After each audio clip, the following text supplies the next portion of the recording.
UP की राजनीति में बढ़ रहा है बुआ भतीजे का प्यार। अखिलेश कर रहे हैं एक तीर से दो शिकार। भाजपा के एक विधायक ने मायावती पर टिप्पणी कर दी। बीजेपी एमएलए के बयान पर समाजवादी पार्टी प्रमुख अखिलेश यादव भड़क गए। उन्होंने तुरंत कार्रवाई की मांग कर दी।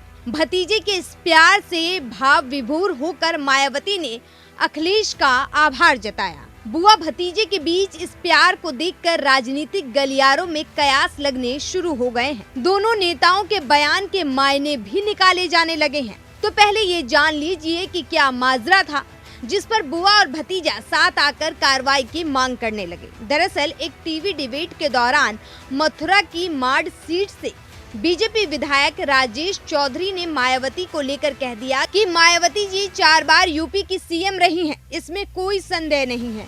पहली बार हमने ही उन्हें सीएम बनाया था, वो गलती हमने ही की थी। यूपी के अंदर सबसे भ्रष्ट मुख्यमंत्री हुआ है तो उनका नाम है मायावती। भाजपा विधायक के इस बयान पर अखिलेश यादव ने एक लंबा चौड़ा पोस्ट एक्स पर पोस्ट की। मायावती का पक्ष लेते हुए सपा प्रमुख ने लिखा कि उत्तर प्रदेश के एक भाजपा विधायक द्वारा उत्तर प्रदेश की भूतपूर्व महिला मुख्यमंत्री जी के प्रति कहे गए अभद्र शब्द दर्शाते हैं कि भाजपाइयों के मन में महिलाओं और खास तौर से वंचित शोषित समाज से आने वालों के प्रति कितनी कटुता भरी है। सपा प्रमुख ने आगे कहा, राजनीतिक मतभेद अपनी जगह होते हैं, लेकिन एक महिला के रूप में उनका मान सम्मान खंडित करने का किसी को भी अधिकार नहीं है।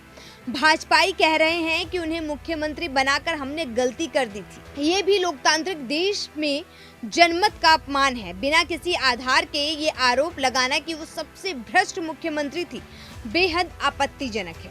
अखिलेश यादव ने बीजेपी एमएलए पर एफआईआर करने की भी मांग करके आगे लिखा कि भाजपा विधायक के ऊपर सार्वजनिक रूप से दिए गए इस व्यक्तित्व के लिए मानहानि का मुकदमा दर्ज होना चाहिए। भतीजे का ये प्यार देख बुआ से रहा नहीं गया। मायावती ने भी social media platform site x पर पोस्ट करके अखिलेश का आभार जताया। सपा मुखिया ने मथुरा जिले के एक भाजपा विधायक को उनके गलत आरोपों का जवाब देकर बीएसपी प्रमुख के ईमानदार होने के बारे में सच्चाई को माना है। उसके लिए पार्टी आभारी है। राजनीतिक पंडितों का मानना है कि मायावती के लिए अखिलेश का ये अग्रेसिव नेचर उन्हें दलित वोटरों के बीच चर्चा में बनाए रखेगा, जिससे उनका पीडीए मजबूत होगा। हालांकि कुछ घंटे बाद मायावती का बयान आया, जिससे आने वाले चुनाव के लिए बसपा सपा के बीच राजनीतिक समीकरणों को लेकर चर्चा भी होने लगी। दोनों पार्टियां कई मुद्दों पर एक दूसरे के विरोधी भी रहे हैं, लेकिन इस मामले में अखिलेश द्वारा मायावती के समर्थन में खड़ा होना नए संकेत देता है। आने वाले चुनावी परिदृश्य में ये समीकरण क्या रंग लाएगा, ये देखना दिलचस्प हो। Bureau report, news 1 India.